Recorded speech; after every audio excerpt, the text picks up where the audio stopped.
जय श्री कृष्ण। परम पिता परमात्मा ने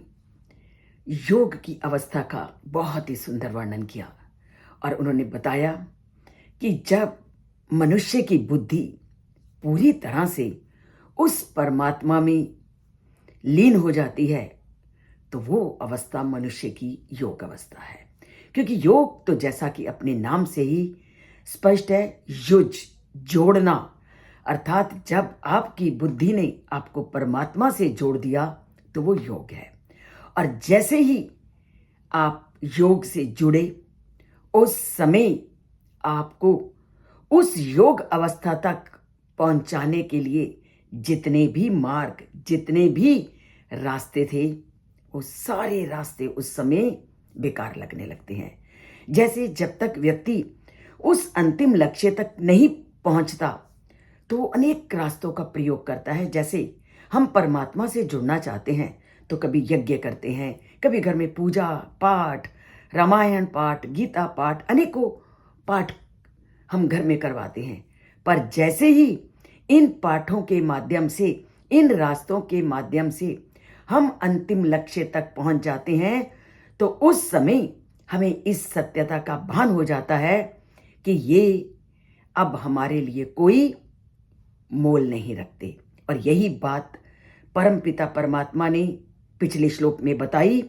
और जब इस बुद्धि की अवस्था का उन्होंने पूरे विधि विधान से वर्णन किया तो अर्जुन का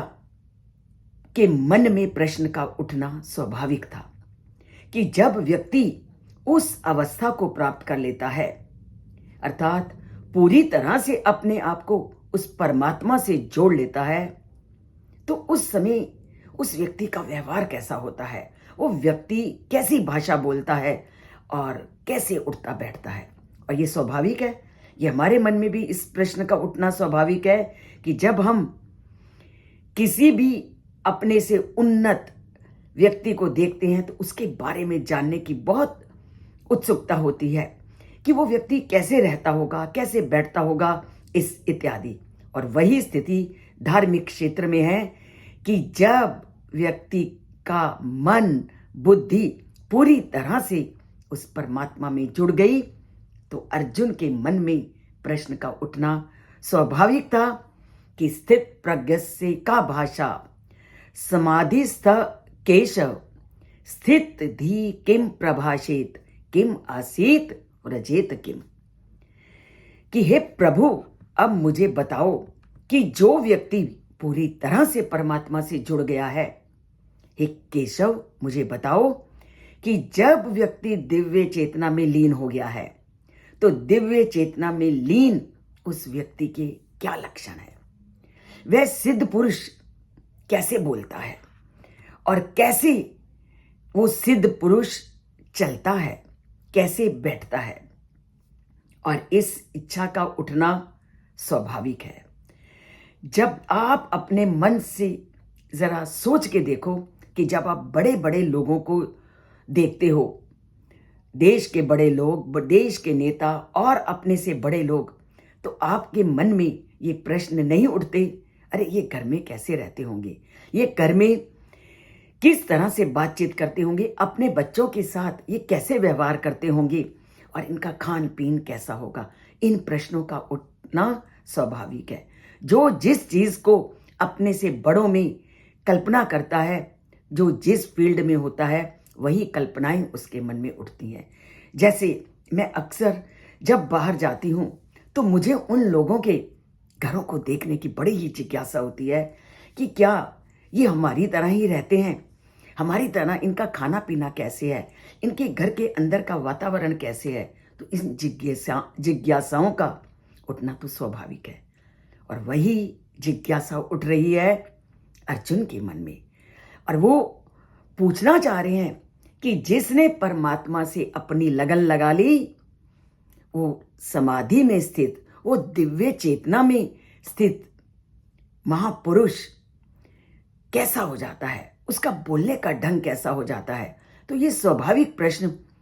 क्योंकि वो अब दिव्य चेतना के उपदेश को सुन रहा है तो उसके मन में दिव्य चेतना वाले प्रश्न उठेंगे।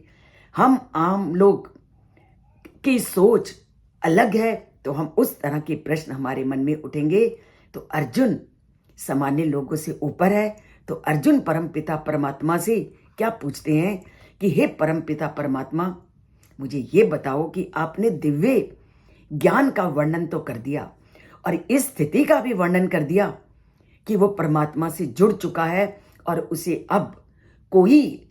इन नित्य कर्मों की आवश्यकता नहीं है। पर ये तो बताओ कि सिद्ध पुरुष के मन की प्रकृति कैसी होती है और वो सिद्ध पुरुष, वो दिव्य चेतना प्राप्त किए हुए मनुष्य की मानसिक स्वभाव कैसा होता है। तो इस श्लोक में के आरंभ में उसने प्रश्नों से ही परमपिता परमात्मा के सामने अपने मन की जिज्ञासा रखी और उन जिज्ञासा को शांत करने के लिए, उस जिज्ञासा को जानने के लिए उन्होंने ये प्रश्न पूछे कि जो दिव्य चेतना में स्थित हो गया है कैसे बोलता है, कैसे बैठता है, कैसे बातचीत करता है, मुझे ये बताओ। तो पूरी प्रतिक्रिया में परमपिता परमात्मा उसको एक एक करके सबके बारे में बताएंगे और वो है कर्म योग, ज्ञान योग, भक्ति योग, तप और ध्यान के संबंध में वो पूरे रहस्यों को अब एक एक करके आने वाले अध्यायों में बताएंगे कि कर्म योग क्या है, ज्ञान योग क्या है, भक्ति योग क्या है, तप और ध्यान क्या है। तो इन सब चीजों को एक एक करके हम जानेंगे और परमात्मा के साथ अपना नाता जोड़ेंगे, क्योंकि परमात्मा के साथ नाता जोड़ना ही हमारा एकमात्र लक्ष्य है और उसी को जोड़ते हैं और चैनल से जुड़ते हैं। सब्सक्राइब नहीं किया तो सब्सक्राइब करते हैं और जय श्री कृष्ण बोल करके अपने मन के भावों को उन तक पहुंचाते हैं और नीचे जय श्री कृष्ण अवश्य लिखते हैं, क्योंकि लिखना, बोलना, पढ़ना ये सब हमारी आंतरिक चेतनाओं को, आंतरिक शक्ति को शुद्ध करते हैं। बोलिए जय श्री कृष्ण, लिखिए जय श्री कृष्ण।